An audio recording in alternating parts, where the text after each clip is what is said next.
To another exciting edition of Chad Knows Best here on Talking with Famous People. So, my number one thing I want to say today is Chad knows best. Chad suggested that we go right ahead and go into town and purchase a few sandbags, given that we're going to have severe rains tomorrow and Friday.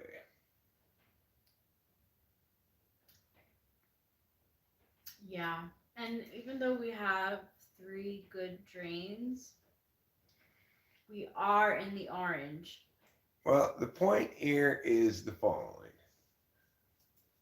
Chad knows best. Yes, I feel confident in our drainage system here, that it's good. And I even cleaned it out with, I cleaned out pine needles and shit before the first storms even hit. So they're clear. These drains are really clear and they're good to drain, right? But when I look at the map here, you will see where we are, which, if you can see it on the TV, let me take you over there.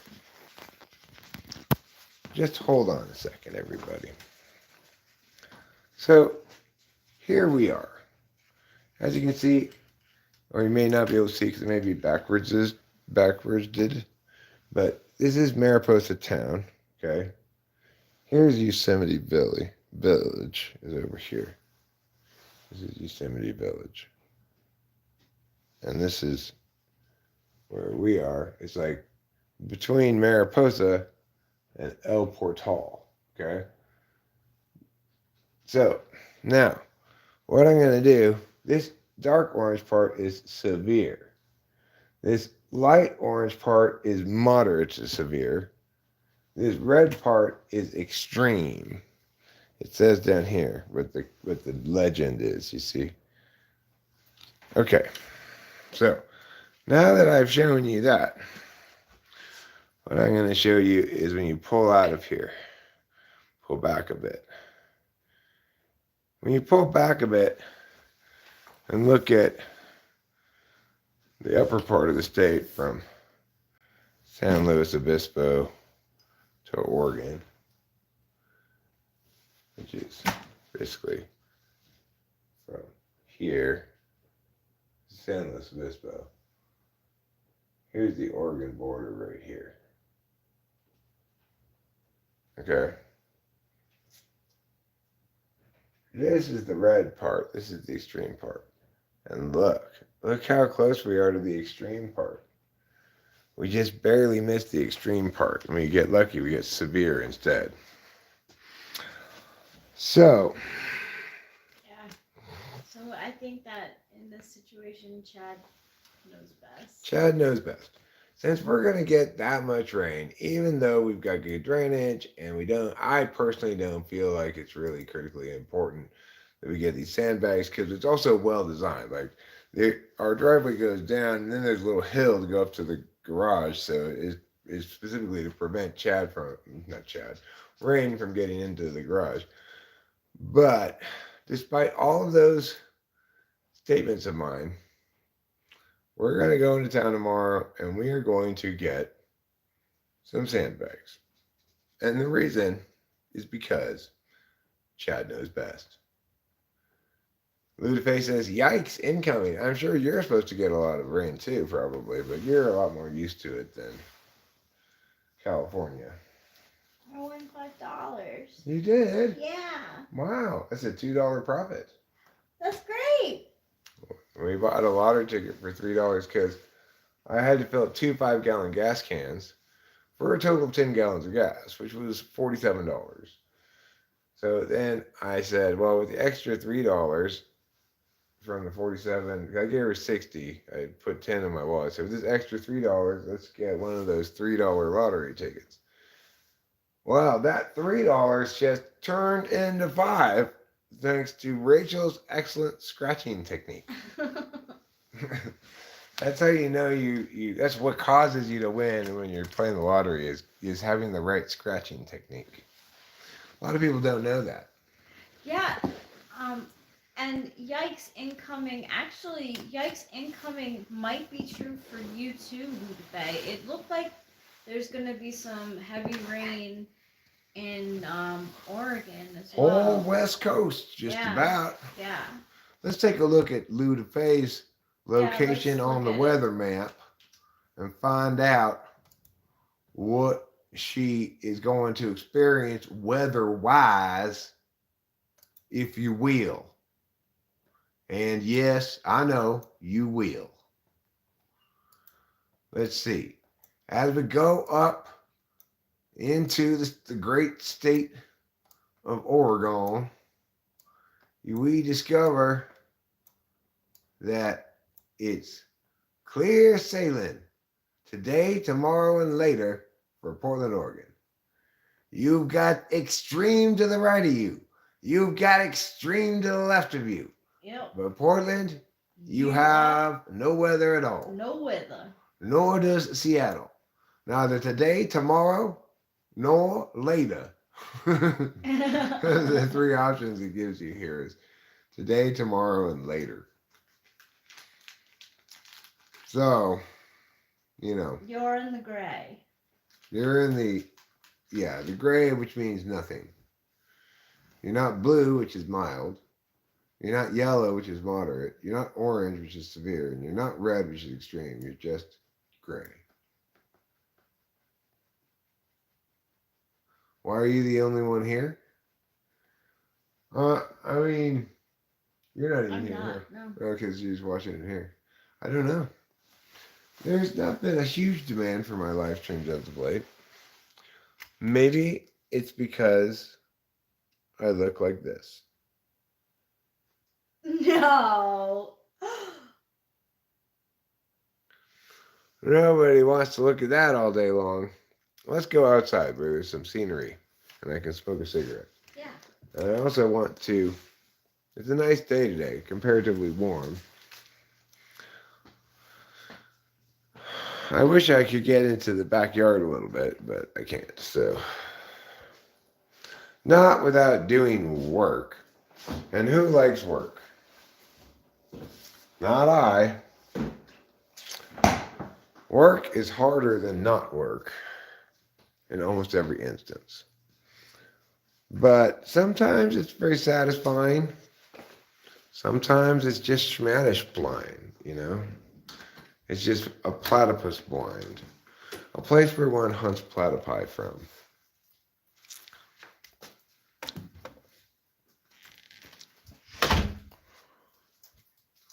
I say various things and people might say whatever. You know what I say in response to that? I'm being droll. That's how people know you're just being droll. I'm just being droll. It's an expression I like. What are you beeping about, phone? You got a problem, phone? Are you looking at me? I don't see anybody else here. Why, yes, I am looking at you. Sometimes it's just what you gotta do. A lot of things is what I gotta do. I gotta do a lot of things. I gotta drink guava nectar. I gotta go get my cigarettes.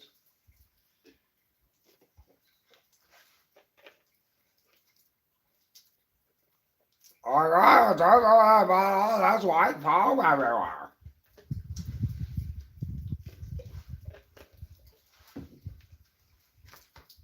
Oh, BRB, as they say on the internet.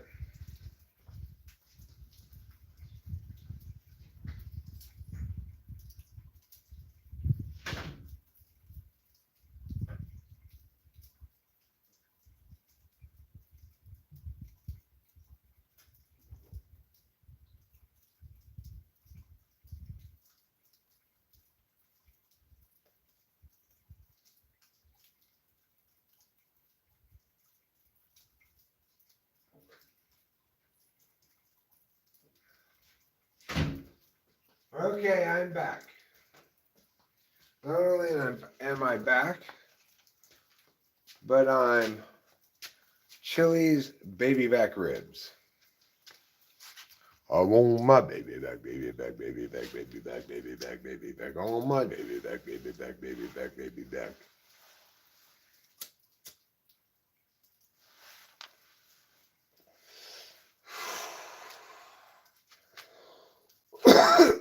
So I got this cord, and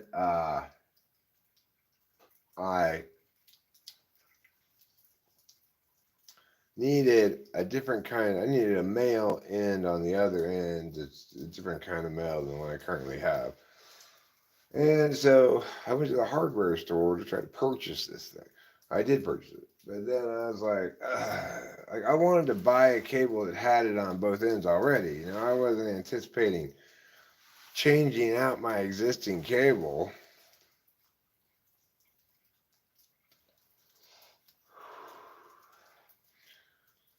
Anyway, I got to do some electronics work. I got to connect this big ass thing to the end of this big ass cable and unattach the other one. Apparently, it's got a little instruction book in with it. So, these are the people that Cameron talked to over the phone and asked questions and figured out how to fix our broken DeWalt generator that was brand new and not working. And Cameron fixed it by messing with the carburetor in some way, you know. Do I need to solder it? God, I hope not. I hadn't even considered that possibility. Probably it's got some kind of clip thing in there, auto clamp thing, you know, I would guess. But if I do have to solder it, well, interestingly, there's both solder irons. There were both solder irons and different kinds of solder in the shed down there. Of course, I can't get to. I did stop smoking for like 5 days, and I decided I didn't want to quit smoking. So I started smoking again. Being snowed in was I picked a bad day to quit smoking. But being snowed in without electricity is a really bad time to quit smoking. Because it's not like you got anything to do, really. But regardless, I determined that like my SI concerns that I was having when I first moved here were due entirely to that horrible cold I had, and it wasn't a new norm of my lungs or something. So once that cleared up, you know, I feel pretty healthy now. I've been doing a lot of exercise, and I got pretty good wind actually, you know. Surprisingly. So that SI stuff kind of went away, and then the NI realities became more particularist. It's like, yeah, I'm super happy we're up here, and I don't have anything to stress out about anymore. But that second part's not true. The first part's true. The second part is not true. I got plenty of shit to stress out about. It cost me $600 to get to scoop out my driveway yesterday. I think it was a good deal. Overall, I mean, he got the whole driveway scooped out, like from all the way up that end, all the way up this end. He brought 2 different like construction-y kind of machines with him, and he only charged $150 an hour and took up 4 hours, and I thought that was fair. I got other things to stress out, like, okay, now that we've dealt with the blizzard of a century, oh, what's next? Floods of the century, hooray! Chad says, like, oh, because, you know, back in 97, it washed out all the culverts, all the bridges. There was a big flooding problem around here. Oh, great. Okay, Chad, you win. We'll get sandbags. That's why Chad knows best. Because he was here back in 97. He chews tobacco and drives little construction cars around and does that kind of stuff. So Chad knows best about this area, the weather, stuff like that. You know, Chad's the one who told us don't let your propane tank freeze. So that was helpful information. And anyway, so we went from blizzard of the century to floods of the century. Are landslides a concern? Landslides are a concern for me for sure because there's a hill across the street. It was the first concern I raised when we first moved in here because the hill's not entirely denuded um, of vegetation, but it somewhat is. So like they had some of the burn hit that hill across the street a little bit, or they cut down some of the trees for some other reason. I don't know why, but there's a road cut up that hill, or dirt road to the water towers. You can't really see it very well because it's diagonal runs. You know, you don't have a lot of depth perception. You can't see on top of it, you know. So, but it's there, and um, regardless, the reason flooding is a concern, too, is if the rains come, we're not just going to get the rains, we're going to get all that snow on that hill across the street turn to water and come rushing down towards our house. So, Chad knows best. We're going to get sandbags. Rachel knows best, too. She didn't like my, are you sure? Like, oh, we don't need sandbags. Um, she didn't like that. She made it clear on a couple of occasions. Okay, yeah, let's get sandbags. I believe we do now. I put Delilah on that job, and I put her on that job before all these storms came in. That's one of the smart things I did. We haven't needed it yet. We've had minimal damage here.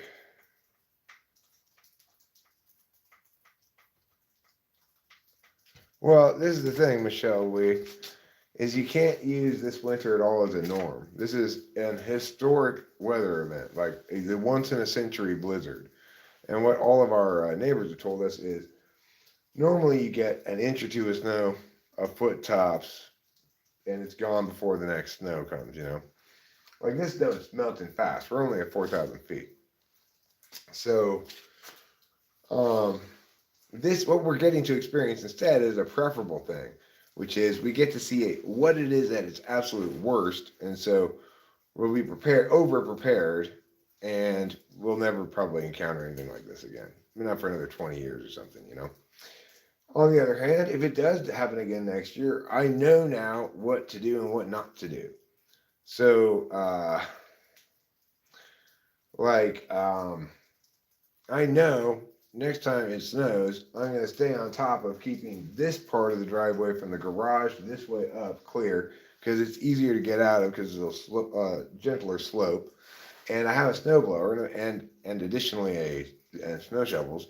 But if I get on top of it when it starts happening and don't let it pile up into a big pile, I'll be fine. I'll be able to get in and out of the driveway. The snow plows are very active, even in this most severe blizzard in a century. If multiple stacked snowstorms on top of each other, the snow plows have been remarkably effective at keeping the roads clear. Now, granted, back up in here, we only have one lane of road. There's so much snow on either side, there's only one lane of road available. But the plus thing about that is when the rains come, that should wash away most of the snow.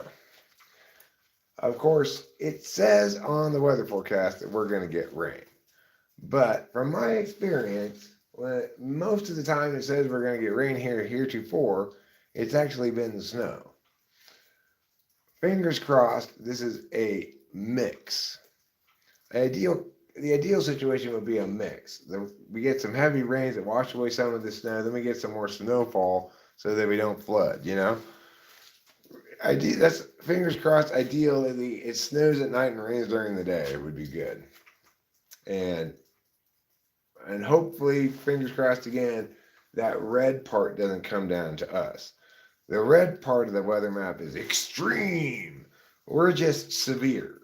And we do have an area flood watch from tomorrow noon until Sunday noonish or something like that.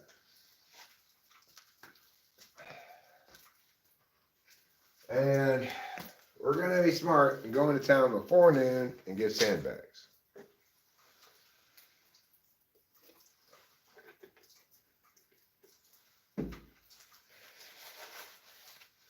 The thing about sandbags is we need to get sandbags that already have sand in them. We don't have any sand around here to go get. So hopefully they sell sandbags with sand already inside of them. And I think we'll need, well, I don't know how many exactly we'll need, but Chad says we just need to put them, well, this is the only thing he mentioned anyway, is we need to put them along the bottom of the garage here. And you'll notice it's well designed. It's got a little hill going up. So probably it's not going to flood. We also have a nice big drain over here that's buried underneath the slush at the moment. But there's a whoop. Well, that snow just fell from the roof. We hear these things periodically and we're like, what's that noise? And we hypothesize it's probably snow falling. Then, as for right now, experience verifies that notion. Surprisingly, my car came out of the whole experience just fine. The engine light, check engine light that came on because the exhaust pipe was stuffed with snow when I was idling it. When we reset it with Cameron's code reader last night, it turned off the engine light, and then Rachel and I drove to Mariposa, then to Oakhurst, then to home today, and it didn't come back on. So that's a very strong indication that it was a temporary problem remedied in short order by removing the snow from the exhaust pipe and not indicative of a larger problem with the car. And that's what I call good news.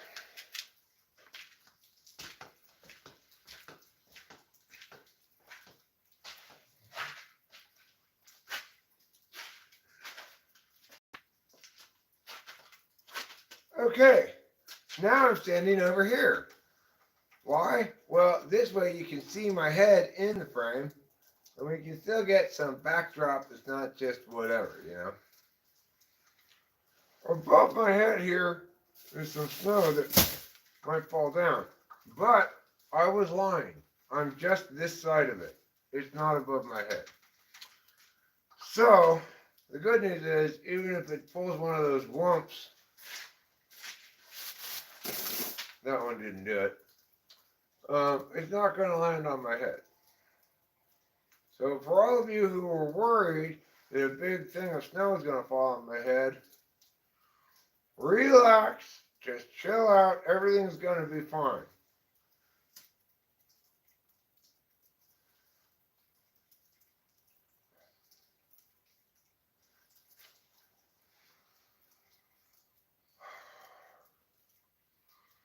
So one thing that has proved a pattern, having hit 3 clear examples of it, is since Rachel and I have gotten here, we've bought brand new things that don't work.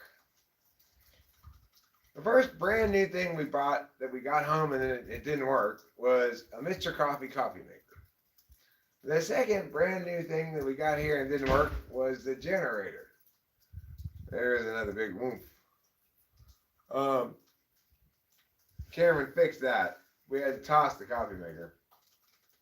Then today, inspired by Lou DeFay's extra bubbler, we went to the smoke shop in Oakhurst to try to get one of those extra bubblers for the bomb. Well, guess what?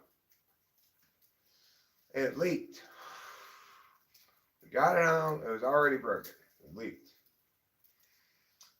So that's 3 things. I think it's the slabs telling me purchase things more carefully. Now, there's no way I could have anticipated either the coffee maker, or I have no way I could have anticipated any of those things. But the point is, none of them was a particularly thought out decision. I didn't examine anything. I didn't, you know. So perhaps there's a purchase upcoming that I'm supposed to be smarter about, and that's what the slabs are trying to teach me.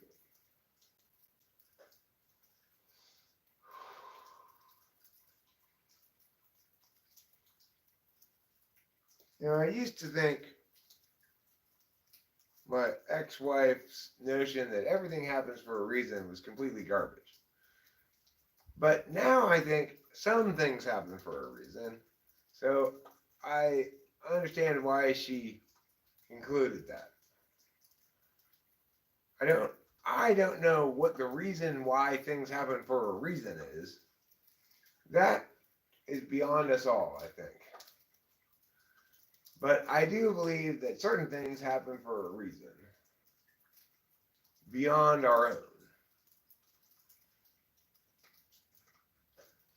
Granted, not much of a claim to make that I unsubstantiatively affirm this notion, but nevertheless, that's what I'm saying. I'm going to come around here and take this back inside, and then I feel a poop coming on. Live streaming often does make me poop.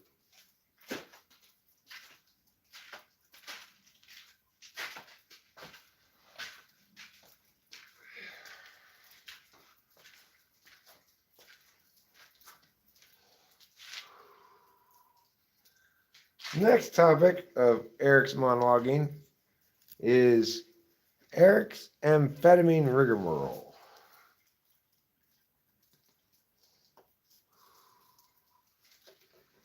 So, same problem I had in LA is happening here at the CVS in Oakhurst as well. Cannot get Adderall. It's like so hard to get. So I made a decision, an important decision that I'll cherish for the rest of my life.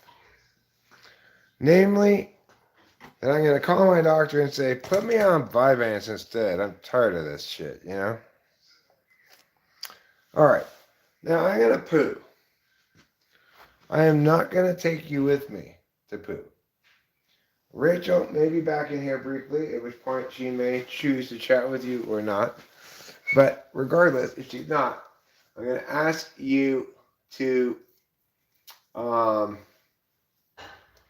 chat quietly among yourselves, please.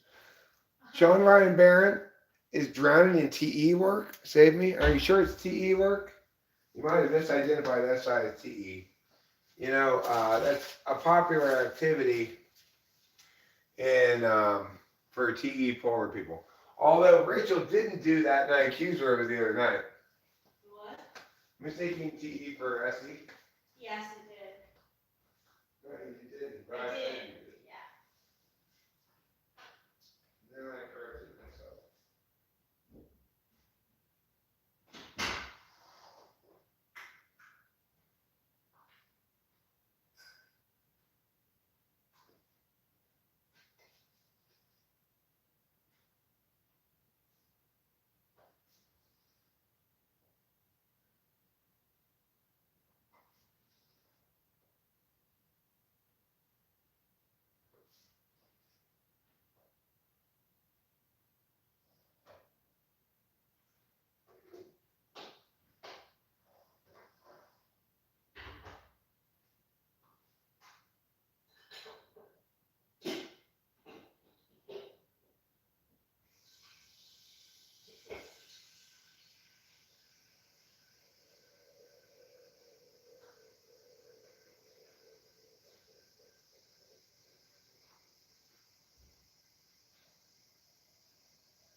Hey fam. So, so like the rule of threes is something that I've learned about through like death. They usually say it comes in threes, and um, they say that if you have examples of three things, it makes it official. So like if you're trying to give an example of why something is works well, and you have three examples of it working well, then it must be true. Or it lends itself to holding some ground. If you have three examples, they say in writing and in speech, like you should, to convince people of your argument, you should have three things to show. And then also like saying thank you. They say in like a lot of in the secret, they say to say thank you 3 times because of the vibration of three, which I'm not sure if it's true or not, but I do find that if you have three examples of things, but now I'm like conscious of it, so I try to make examples of three things. Like, so I'm not sure if it's just like a habit I've grown into, but I do find that I believe something if they give three examples of something to support their argument. Yeah.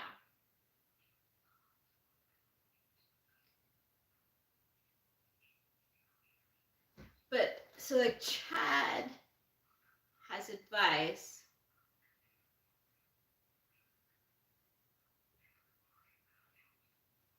for getting us for us getting sandbags, which I think is a good idea. But I don't think he had any like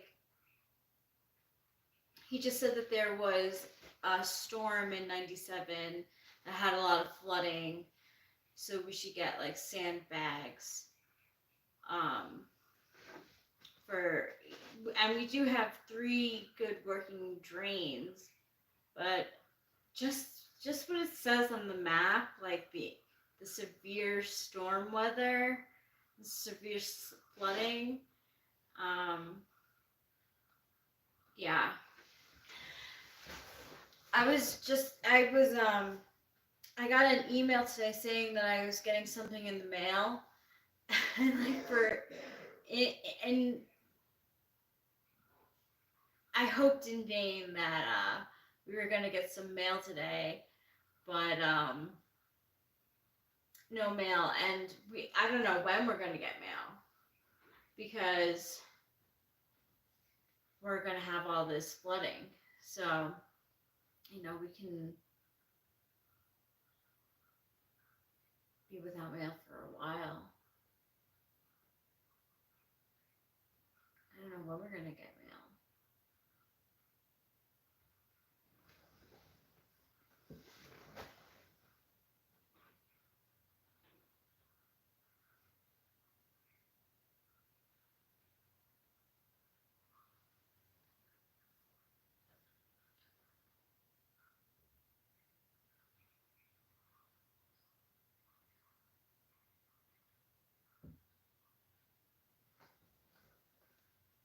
How's the weather by everyone today? Today it's sunny but cold here, and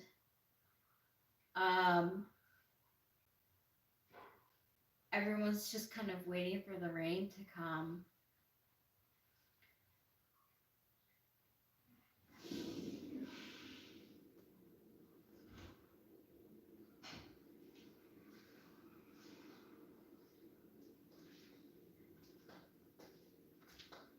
I am just loving this Mariposa Gazette. Cool. We should try and get it. Yeah, because it says like this. Yeah, the big dig. Residents in higher elevations inundated with snow. And it's got here. Jessica Barney. Barney is a resident of Triangle Road, along with children. It's like a white winter war zone, said a friend of Barney, and this is an accurate description. Barney admitted nobody knew the storm would be like this, and nobody was as adequately prepared as they could be. She had been helping her mother-in-law going back and forth through her house to turn on the generator when power is lost and turn it off when the power returns. Barney's mother-in-law has needed workers to shovel snow off her roof. They've been hunkered down in the house for almost 2 weeks since school was closed. We're trying to kill time, but the kids are bickering all the time. She has to shovel a path for her animals to use the bathroom. She has 3 chickens, 2 cats, and 1 dog. Her chicken coop caved in on March 6th. The situation seems to be okay. When the storm first began, she and her kids were making snowmen when she heard the limb of a tree breaking. She yelled, "Everybody move!" And they were able to avoid being hit by the tree and making a trip to John C. Fremont, which is, I guess, the name of the hospital around here. Wow. Recently, another tree fell in their driveway. Also, at the beginning of the storm, the Barneys lost power for several days and used up most of their wood, so she was thankful she did have power at some time so she could use the heater. March 4th was the first time since the snow began Barney left her house, taking her kids to their basketball game and eventually getting food in town. Though it hasn't been easy, we can't complain, Barney said of the situation. Sometimes she admittedly questions why she lives in the mountains, but she remembers the support that is available. She has not paid or even called anyone to come plow her snow, and her neighbors have delivered her groceries and even a bouquet of flowers. She did say ultimately she couldn't imagine living anywhere else. Barney said most people in the area would agree the community is able to pull together. We learned to deal with catastrophes. She was looking forward to this being over, and especially for summer, because her pond has never been this high before. That is some local news. That's from Triangle Road. Right from Triangle Road. That is local news. That's what you want. And it's a thick edition of the paper, too. They got a lot of stories. So, that's pretty exciting stuff. I think so, anyway. I think so, too.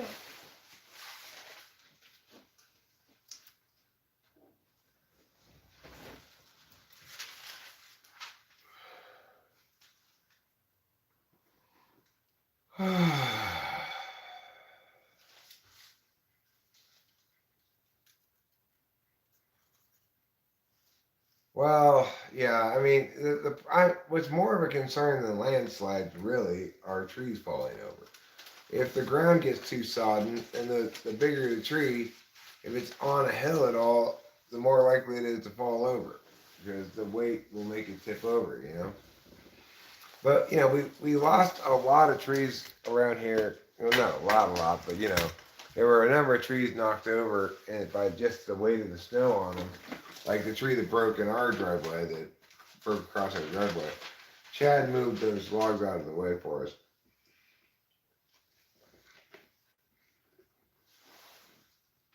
Oh, I see.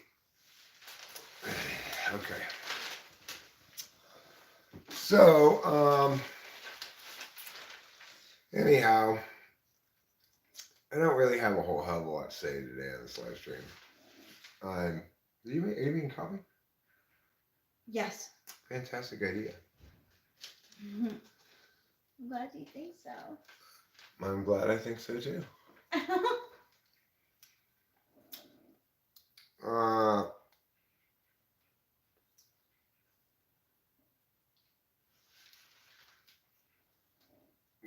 One of the reasons why Rachel and I comprise a gay couple is because I'm a lucky lady and she's a wonderful man. Yeah. So we should keep that in mind for some reason. All right. That was a good poop I had. It was a big poop. And we had a couple of wipes. And I really feel emptied out of poop now, you know. That's good. You feel like a new person. Yeah, I really do. I feel like a natural woman.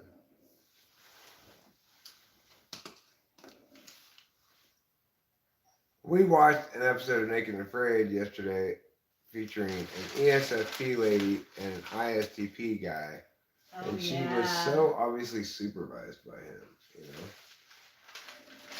Like, Yeah. even though she started off kind of like wanting to fight back a little bit, she just kind of was susceptible to his assholeness. She was. And she just didn't have any means of fighting back somehow, you know? It was weird. It was weird. Because that's the supervisor thing, right? They're dominant, you're polar. Their tool is you're dominant. What was his main complaints? That she like wasn't. She was skilled enough? scatterbrained. Scatterbrained. In other words, he was scatterbrained. complaining about her shitty fourth slot NI. Oh. Like, why are we trying to catch other game when fishing's working beautifully? Why are we trying to switch it up?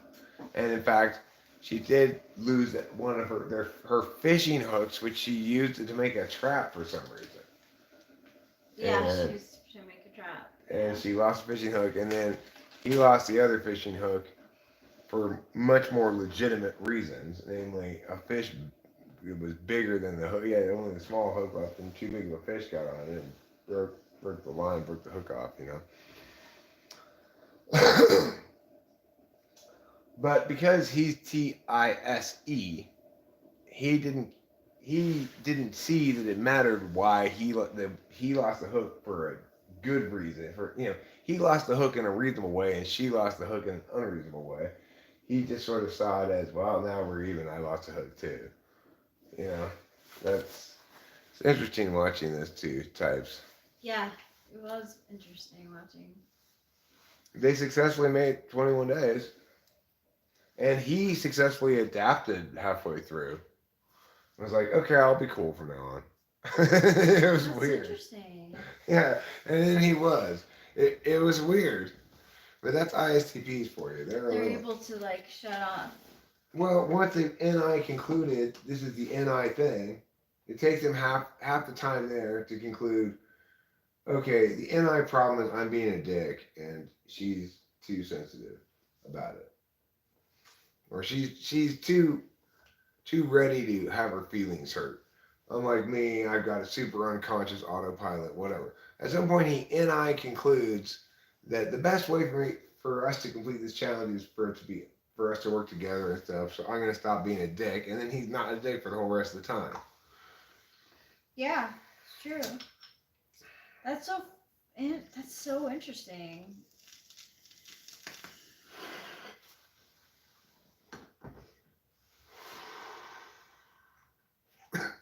And of course, here's another interesting distinction between the two. So she pulls the ESFP, and it explains right off the bat all of her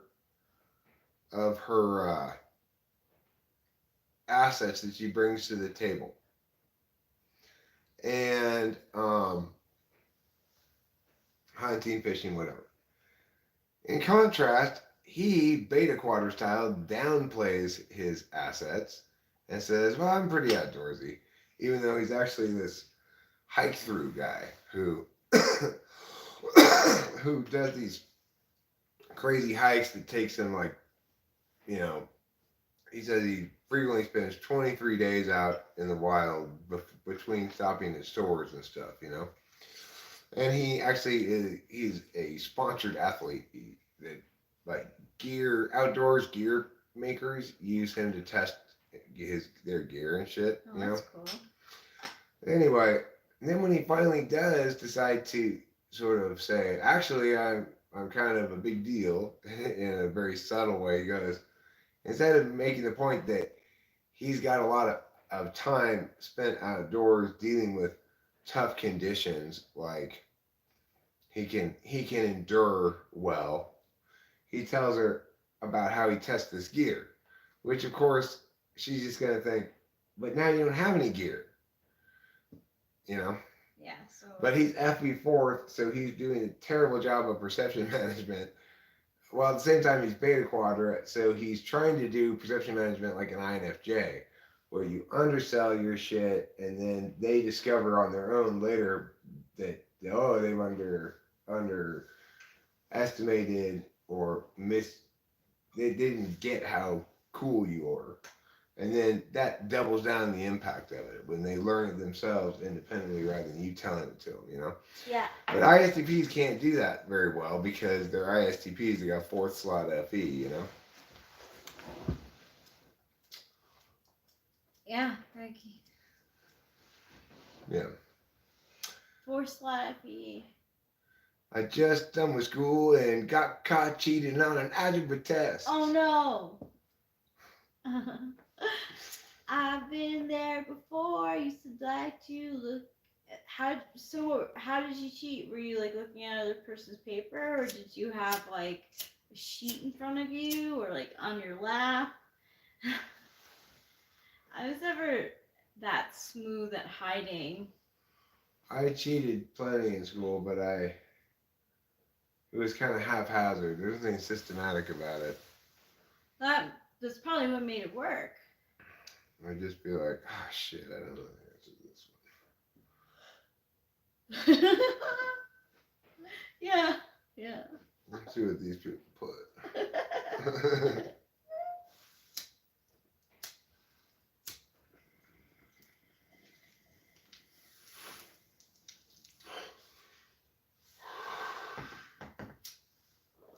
You had a separate calculator tab open on Google, and I forgot to close the tab that you walked by.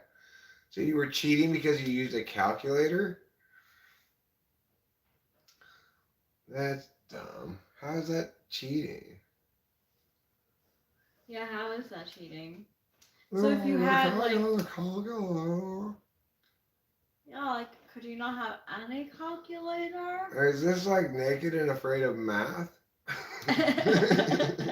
You have to use an abacus and other primitive math tools. You have to start a long division with sticks. I started this long division problem by rubbing two sticks together. That's funny. Okay. You seem to break things into groups of three, just like random things around the house or yard. Well, you know what De La Soul says? 3, it's a magic number. Why? Sometimes you can divide it. I don't know if I remember all the lyrics to it. Let's look at the lyrics to 3 is a magic number. You're only allowed a specific calculator. You can only use a shitty calculator. I'm the math teacher, that's why. Because I say so. Oh. Only shitty calculators are allowed in my math class.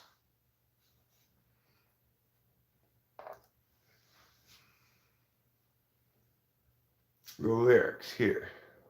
3, it's a magic number. Yes, it's a magic number.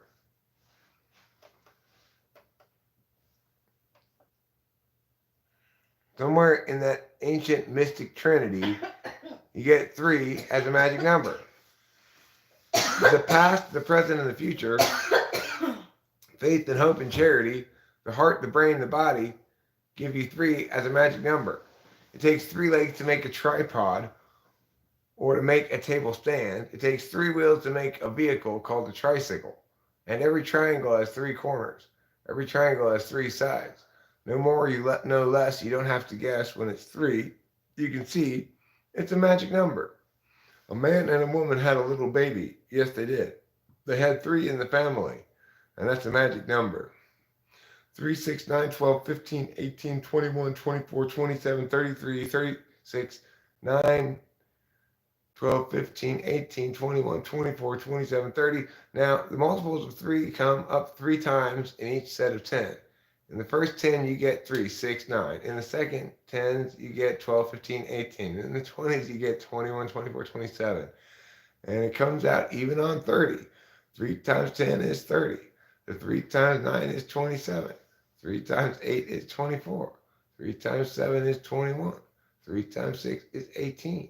3 times 5 is 15. 3 times 4 is 12. 3 times 3 is 9. And 3 times 2 is 6. And 3 times 1 is 3, of course.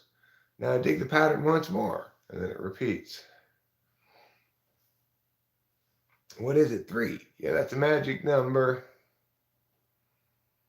Those are the lyrics too. 3 is a magic number. I've never heard that before. It's from Schoolhouse Rock, but De La Soul did a rap song version kind of thing of it as well. Yeah, that's the Schoolhouse Rock's lyrics too. 3 is a magic number. I think the De La Soul lyrics are a little different. I could put it on, but I'd probably get copyright in trouble.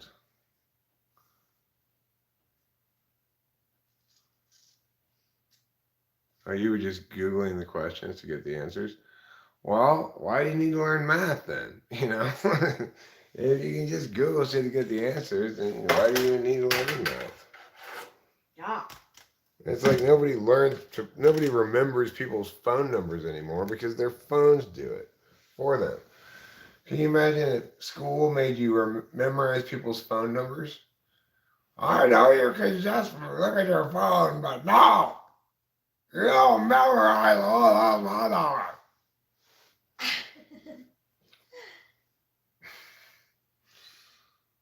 Stupid school. School is so dumb. I hate it so much. Yeah, I'm with you. I didn't like going to school at all. That's my song. Stupid school. School's so dumb. I hate it so much. It's good. Thanks. I think that would be my anthem. Stupid school. School's so dumb. I hate it so much. Stupid school. That's the chorus. Stupid school. School's so dumb. School's so dumb. I hate it so much. I hate it so much. Stupid school. Stupid school. School's so dumb. School's so dumb. I hate it so much. I hate it so much. Stupid school. Stupid school. Stupid school. Stupid school. School's so dumb. School's so dumb. I hate it so much. I hate it so much. Stupid school. Stupid school. That's a good song. Yeah, it is. Because it tells the truth about school. Stupid school. School's so dumb. I hate it so much. So, did Jess Davis get in trouble? That's the $50 billion question.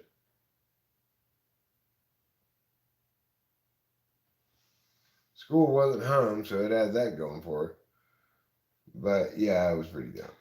Like, I definitely went to school to socialize for sure. Like, that's where I was excited to like hang out with my friends,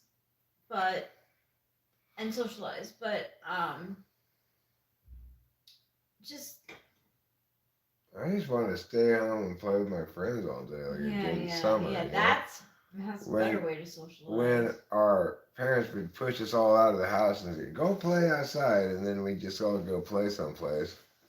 That's what I wanted to do all year round. Like, I didn't like the parts of the year between September and June, because the problem is I had to go to school. Yeah, I was like that too. I would hate when the summer would end. Yeah. Are ENTPs or INFPs more attractive romantically? Does it depend on whether they're male or female? Well, I guess it depends entirely on who the other person is. So, certain types are going to be attracted to ENTPs. Other types are going to be attracted to INFPs more. And then probably, I don't have some clear delineation of the whole thing, and multiple terms like this, but I would guess there's probably, like, if you look at all the intertype relations, probably duality is where you get the most initial, like, sparkiness. Maybe not immediate, but you think early on, oh wow, I feel like I've known this person my whole life. And but then that fades pretty quickly. It's not, I don't, it doesn't work out as a romantic relationship because the absolute values are too much in conflict with each other. You know, it's like I'm never gonna resonate with SE5's values. You know, like you hear Cameron talk about SE5 stuff. Like he can't stand the idea of people going to the gym and paying to use exercise equipment because you could just do exercise for free. Why would you have to pay for it? And two, why wouldn't you do some work like shoveling snow? That'll give you exercise, but it'll also accomplish impacts, right? He feels very strongly about this actually, um, and to me, I think it's a perfect example of fifth slot SE. So the thing is, I'm never going to validate on a fifth slot SE person's metrics well enough to be a romantic partner with them. Your romantic partner ideally should validate your dominant function with their fifth slot. But, you know, that's not sufficient. So it's not the case that I'd be just as happy with an INTJ because there'd be too much. It's like you can think of your second and third slot functions as being how you do business and your how you measure success. So I do business like this. I'm profiting if I'm gaining net benefits in my third slot function. You can think of it like that. So in socionics, INTJ and ENTPs are contrary relations. INTJ and ENTP? Uh-huh. Oh. Yes. I thought it was. I said oh. I didn't say. I'm sorry. I didn't mean I thought it was. I actually thought it was ISFP, but I guess I'm wrong. So, contrary INTJ, huh? Mm-hmm. Huh.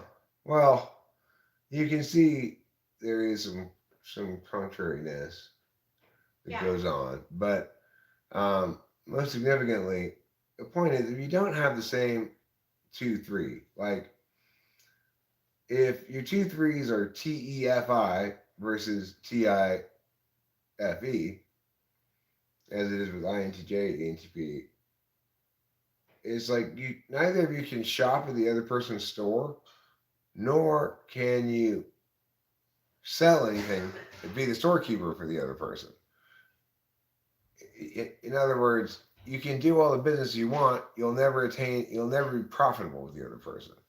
If you think about that 2-3 as the how you do business and how you measure success. So I do business like this, and my profits are measured in these kinds of currency, like dollars versus euros or something, right?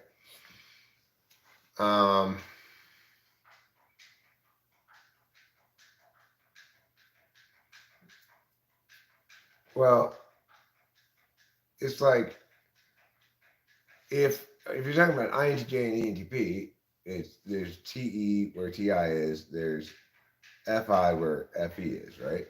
So it's essentially like neither of us can either buy anything from the other person's store because we have the wrong kind of money, nor can we sell anything to the other person because they have the wrong kind of money. So that's the difficulty between those two types, right?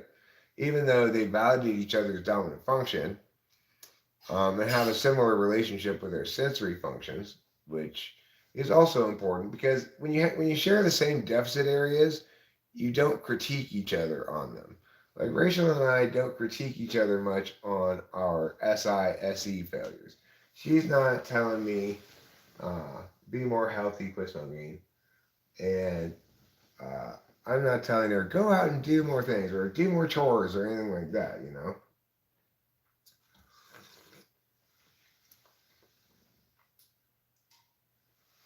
That is so good.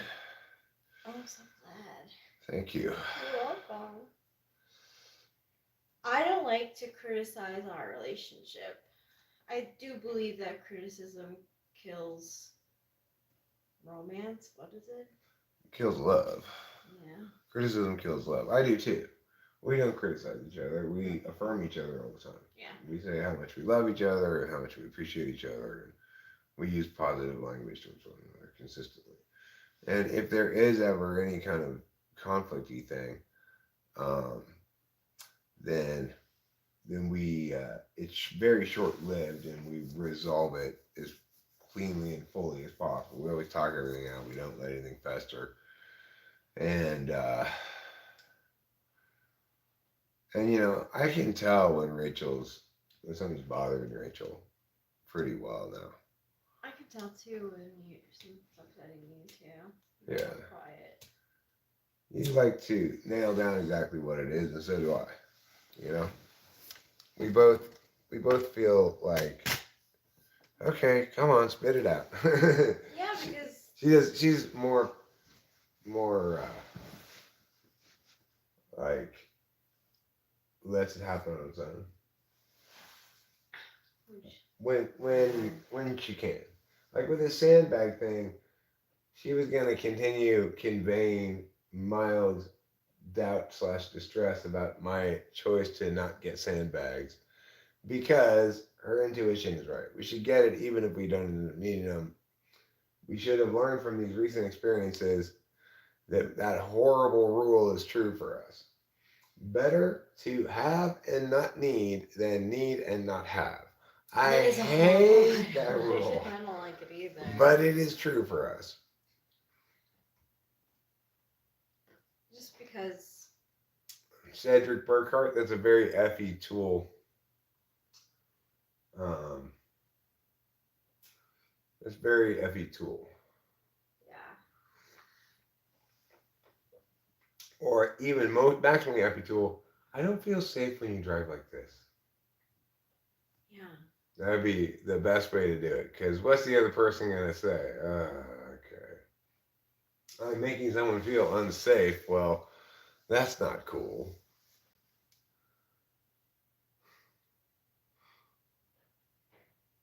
And you follow that rule religiously, just in case, you know. Well, I mean, that's the thing is if you truly follow it religiously, you're an ESTJ.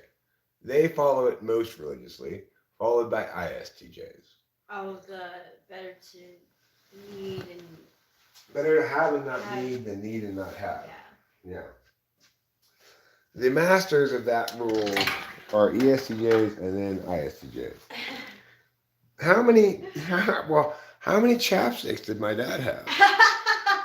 He was never going to need and not have chapstick. You know? You cannot dispute that. He had all possible future chapstick contingencies accounted for. Even if we had dozens of people all needing chapstick concurrently.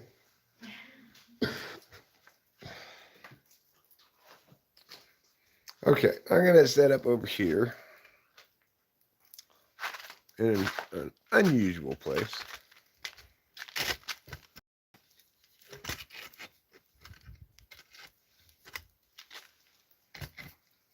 There. How you like me now? Getting on, moving strong.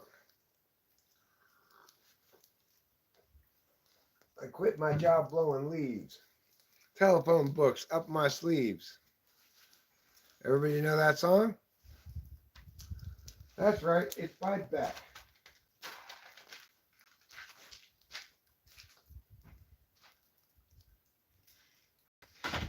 I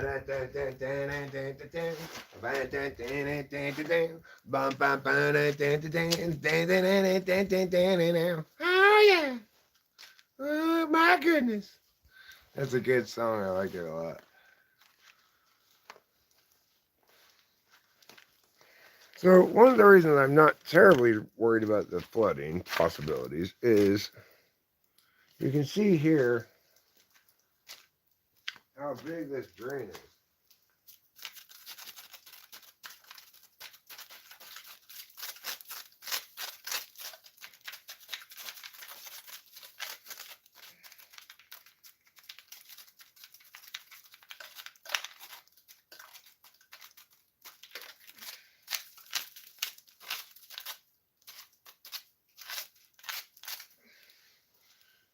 Now, that's a basketball-sized drain. And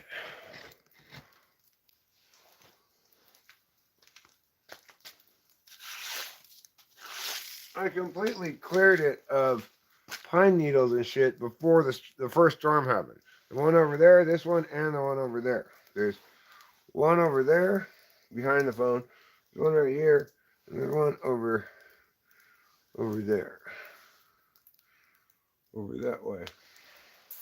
They're all like that.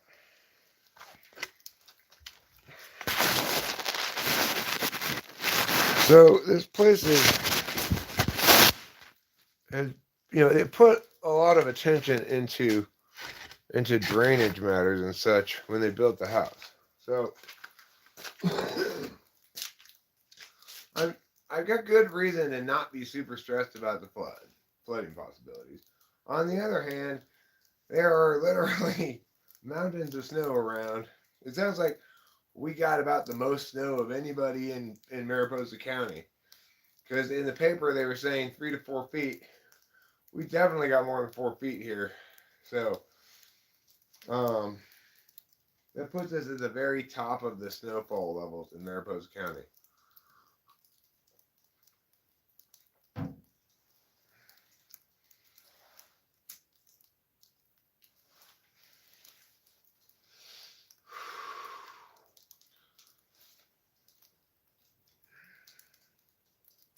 Frankly, I think they've done a wonderful job.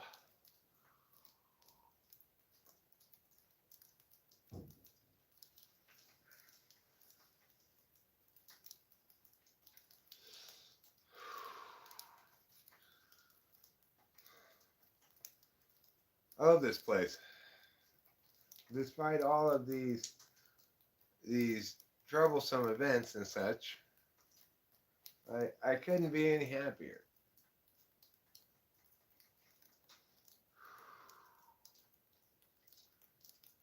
This place is beautiful. It's not hot all the time. There's a lot of trees around.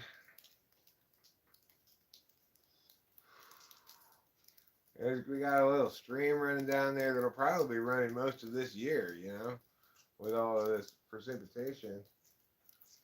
Apparently, normally most of the year it's not running, but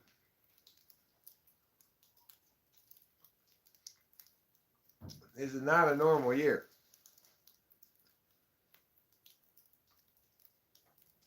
We got, once this snow gets washed away, we'll have direct Wilderness Road access to Sweetwater Mine. We're going to go check that out. We tried yesterday. We couldn't make it over there because snow has made the roads impassable. Like, it's not even, the road where we would go is a big bank of snow where the snowplows push snow. You can't even conceive of getting past it. So anyway, but we're getting great melt right now. We're getting a lot of dripping water, a lot of whoops from the roof, which is nice. Hopefully, it said in one point in the paper that the storm going into Saturday, snow levels may rise as high as 8,000 feet.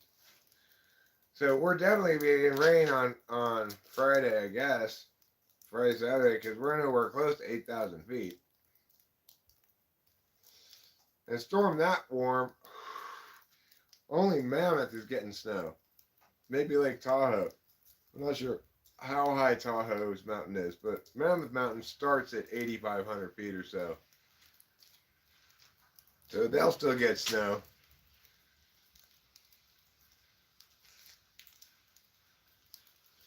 I bet the skiing there this year is absolutely fantastic.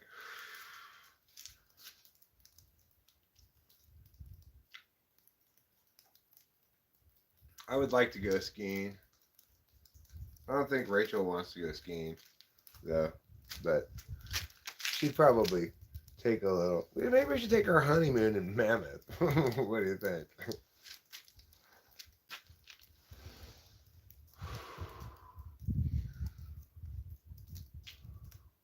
No, Mammoth is too much like where we live, so don't really go to the same place for your honeymoon. If I want to go to someplace different. Different, huh?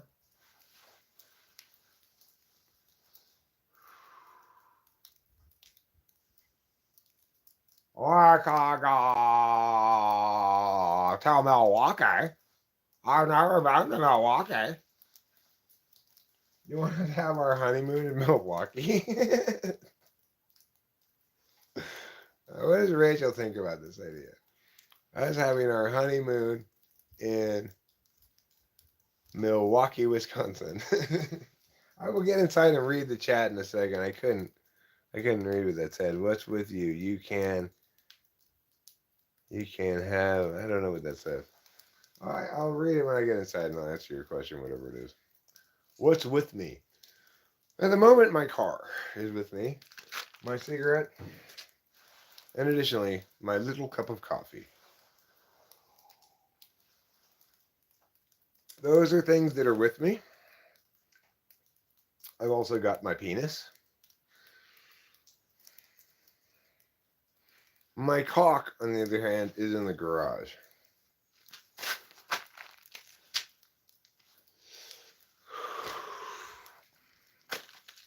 Okay. We have to watch out when crossing the threshold of the roof, Rachel, because we don't want one of these big lumps of snow to fall on us.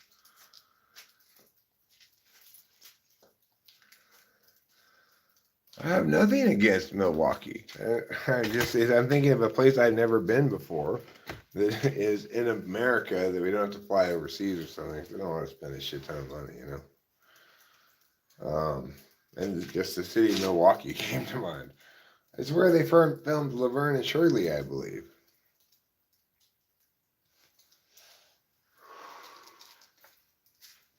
Seems like a nice city. A place you'd probably want to go in summertime too, right? You wouldn't want to go to Milwaukee, I don't think, in the wintertime.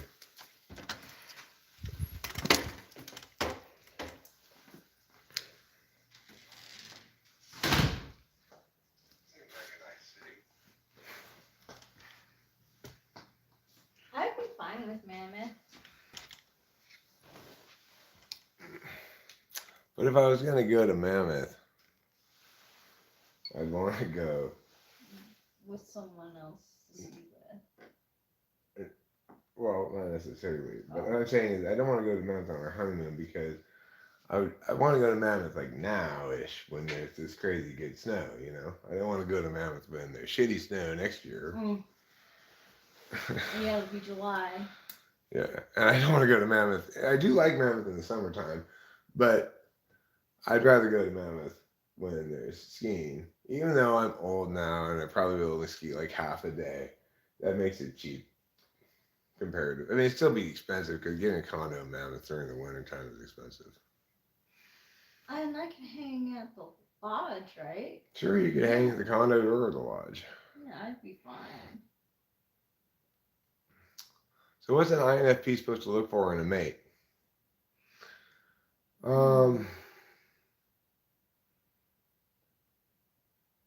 I would say probably, I mean, ESTJ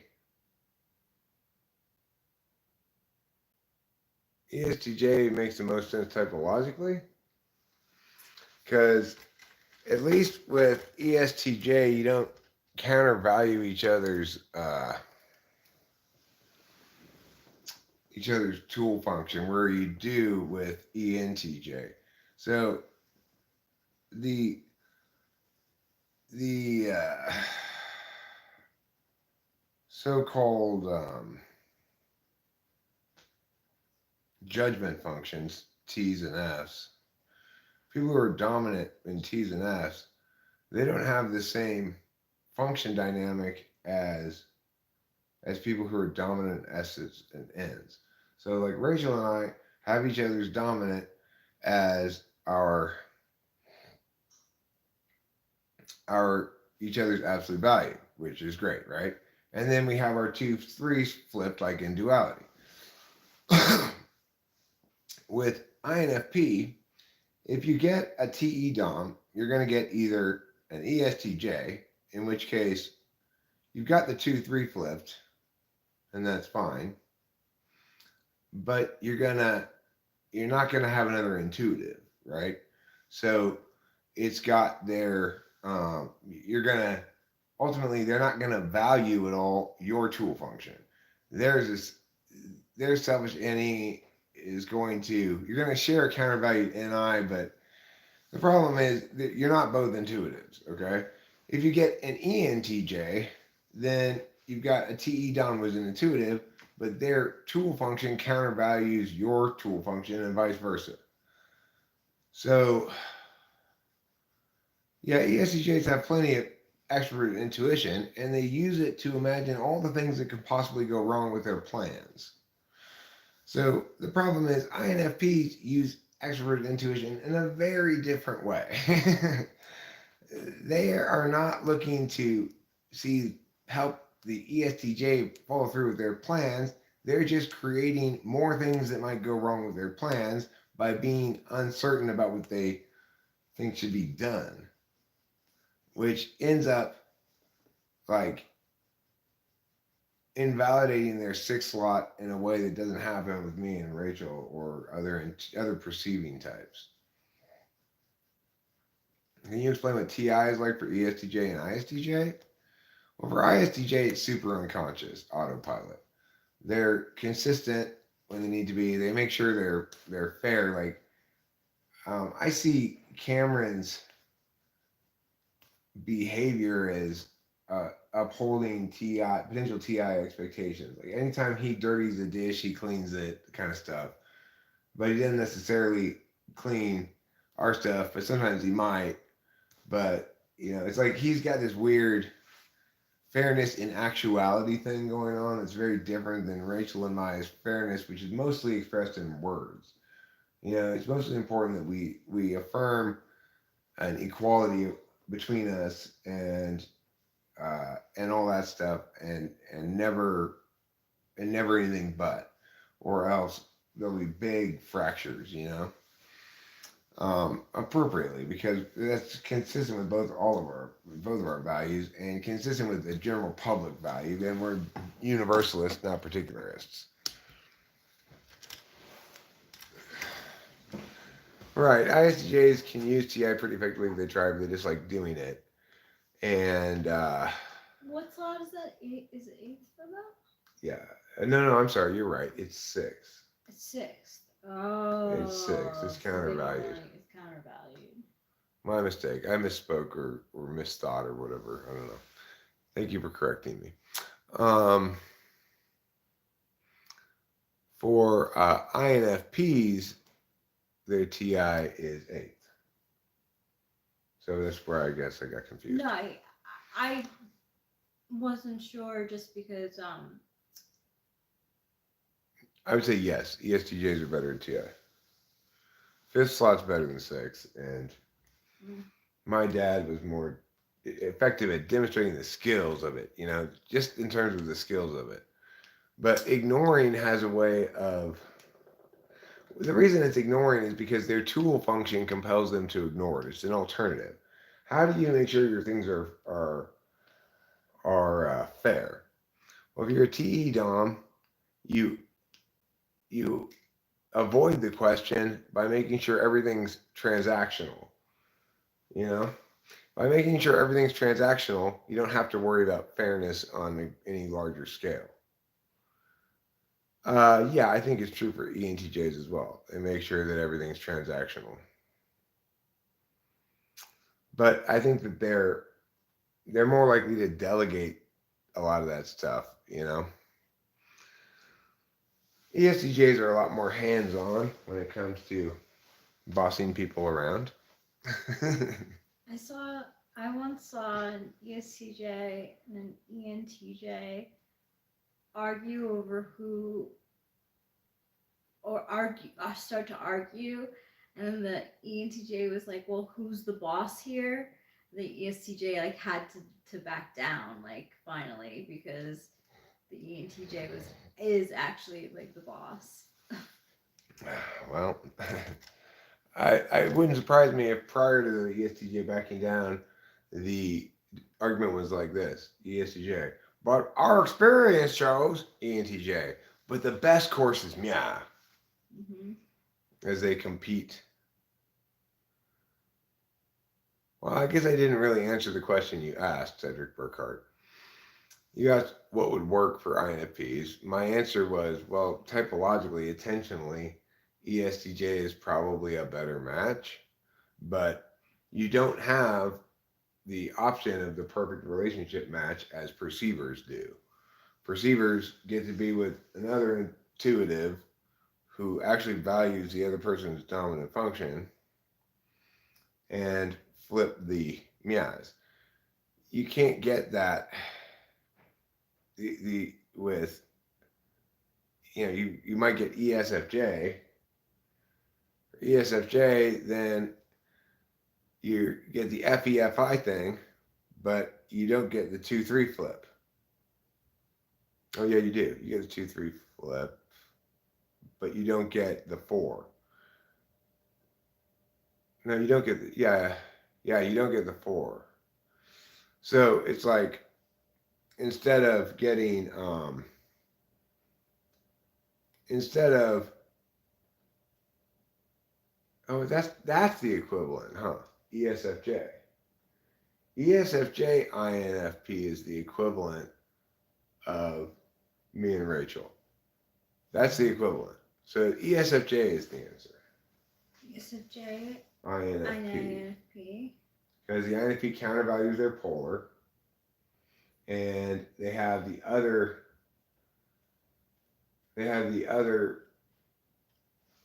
one of the 4. So instead of having TE4, they have TI4, and instead of having TI4, they have TE4. Not so they forgive each other T deficits. So it's ESFJ is the answer, not ESTJ.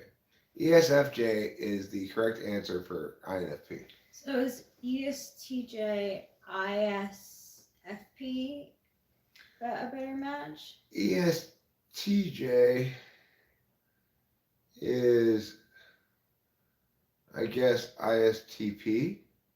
No, INTP? No, we're getting confused. No, it's gotta be ISFP. it's gotta be an F. Yeah. Wait, ESTJ is ISFP? Because if it's not INFP, No, but see, look, you need the fifths to be a TI, right? For the TE person. This is why it's different. Mirage. But see, but you see how the dynamics are different? Because look, with ESFJ, the INFP has the F's 1-5 with the ESFJ, but they've got the other kind of T in the 4, right? We have the N's 1-5, but the other kind of S in the 4. So for the ESTJ, because they're T's, they gotta have the other kind of T 1-5 and the other kind of F 1-4. So that would be TIFE. And then to flip the 2-3, it means INTP. So what I'm saying is for judging types, T's go with T's, F's go with F's. Yes. For perceiving types, T's go with F's, F's go with T's. Ah. So you get the equivalency. Okay, so To get the equivalency in valuings that we have, T's go with T's when you're talking about judgers, but T's go with F's when you're talking about perceivers. so who would be good for ESTJs? INTP. INTP. According, if they want to have the same function relationship that we That have is so interesting. in terms of slots relationships. That's so interesting. It makes a lot of sense. It's weird. I never thought it all through like this before. But yeah, so this is the problem. This is exact. I come upon it before, but I hadn't nailed it down. This is why I think socionics is wrong about some of the inner types, is because they're doing something else than what I'm doing to match up. And see if what they say. Did they say that ESTJ INTP is a mirage? I'm going to definitely check that out. Okay, if they do say that, then fine. They're doing it the right way.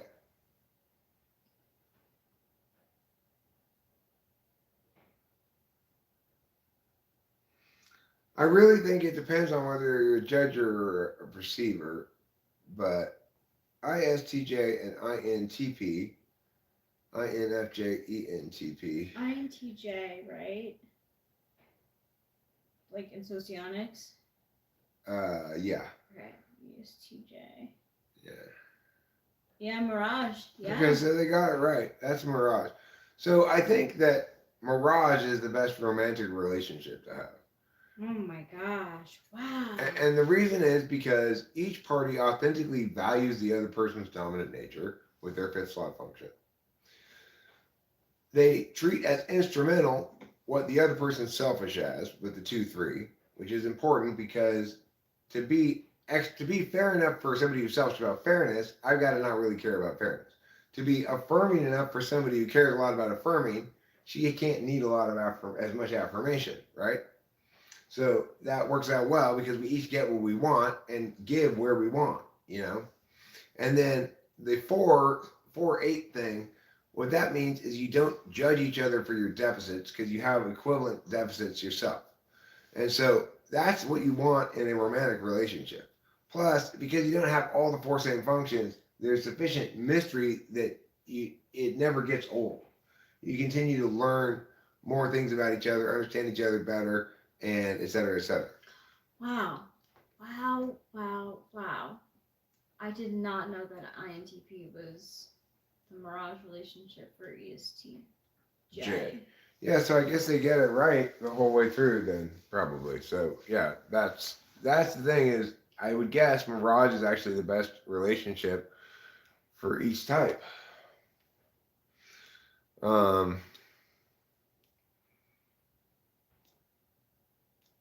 For the reasons I articulated, you know, the 2-3 swap is important because you're able to pay the other party in the currency they want to be paid in.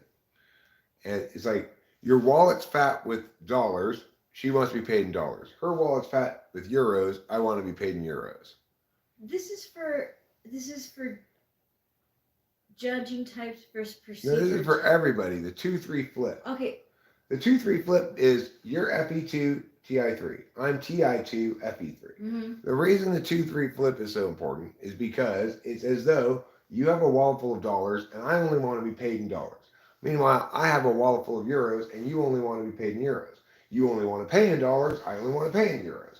So it works out great. I'm able to pay you in what you want to be paid in, you pay me in what you want to pay me in, what you want to pay in, and it all works out beautifully, right? Okay, so so you want the 2-3 flips. Yes, in every instance. And you want the 1-5 mirror. 1-5 mirror. Which is also the same as the 4-8 mirror. Right. Because the 1-5 mirror though is why we inherently value each other's dominant nature. The 4-8 mirror is why we inherently don't judge each other for each other's deficits. Okay, so but my question is like for an ESTP then. they have the T. So they should be with ISFJ. Okay, so the No, T but their preceding types just start with S. all right, so Everybody that's who what I was starts just with wanting to make everybody clear. who starts with S or N is a preceding type. S or N is a preceding type. Okay. Yeah. So, just Dave says, I'm not a fan of ESTJs, but all types have something to bring to the table, so I don't know. Well, that's the thing. ESTJs get a bad rap. A lot of people have examples in their life of ESTJs who are bossy and or rub them the wrong way and or yada yada yada, right? Mm-hmm. But it's important to remember all they provide for everybody. It's like Rachel and I are here now because mostly of my ESTJ dad, and and also because of my ESTJ maternal grandmother. Like the estate is built of her estate plus my parents' estate. So obviously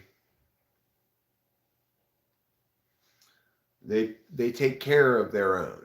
ESTJs, when they're not toxic, genuinely take care of their own. When they are toxic, they take care of their own and exploit that for leverage all the time. And take care of their own this weird Munchausen syndrome way. You know what that is? No, what is that? It's like when mothers make their children be sick so that they can get sympathy from people or something. Oh, yeah. Well, yeah. That my mom did that to me. Yeah, your mom's a mess. Yeah, she with my bipolar. She loved the fact that you were yeah. that you didn't have any legitimacy in your voice because you were crazy. Mm-hmm. She loved that so much. I don't know why I'm opening the window. I'm going to take the camera outside. I'm used to opening that window to go out and smoke so I can watch the TV, but now I'm going to take the camera with me, so it doesn't really make a lot of sense for me to go outside to leave the window. You were going to say something, Rachel? No, I was just talking to myself. Okay.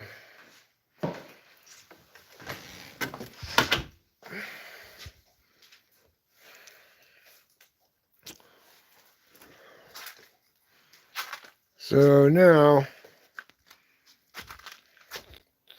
I'll stand over here.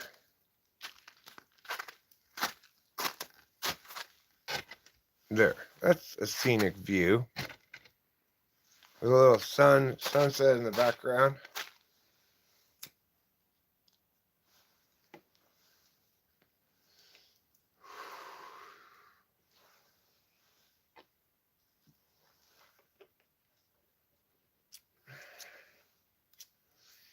Well, I think I have a bit of a plan for now. I don't think I'm going to do much of any of the tasks I had talked about possibly doing when I got home. But here you go. Just take a hit off mine.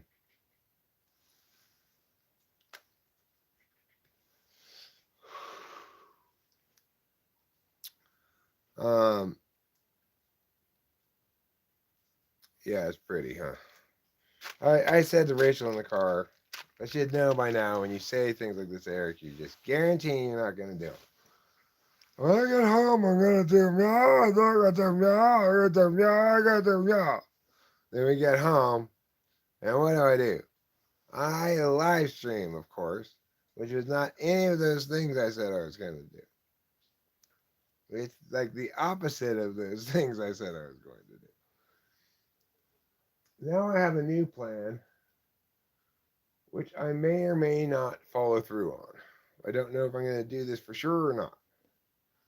My new plan is I'm going to stop this stream after this cigarette and make some mushroom tea and find out if Rachel wants to split the rest of the mushrooms with me, make mushroom tea.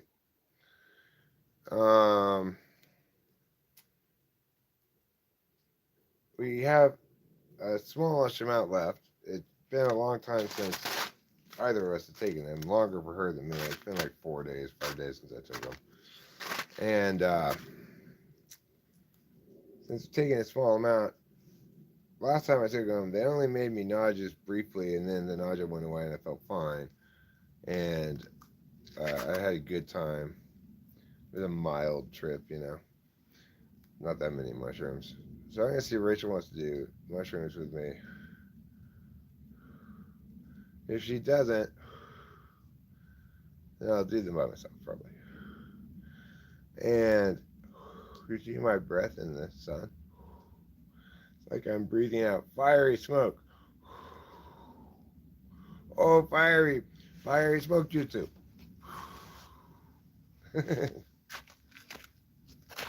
I use my fiery smoke jutsu on you. Anyway, then once I start live streaming, and once I start tripping, I'll probably, or I might, want to live stream again.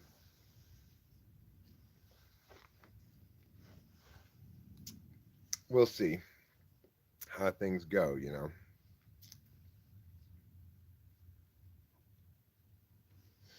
But am I actually going to fall through on that plan?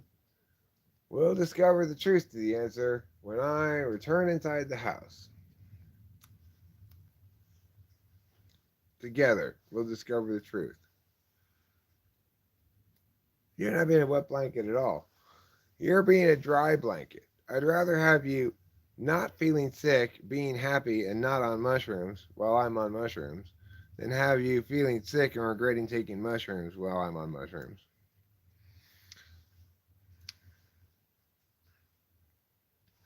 Do you notice how I cradle my Kern's nectar like a baby?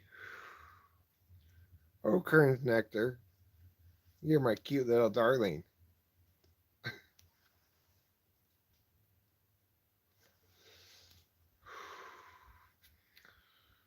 Well, Kern's nectar, I can't lie. It's not you who's my cute little darling. It's Rachel. Okay. Goodbye, everybody. Talk to you later, and thanks for being here on Talking with Famous People.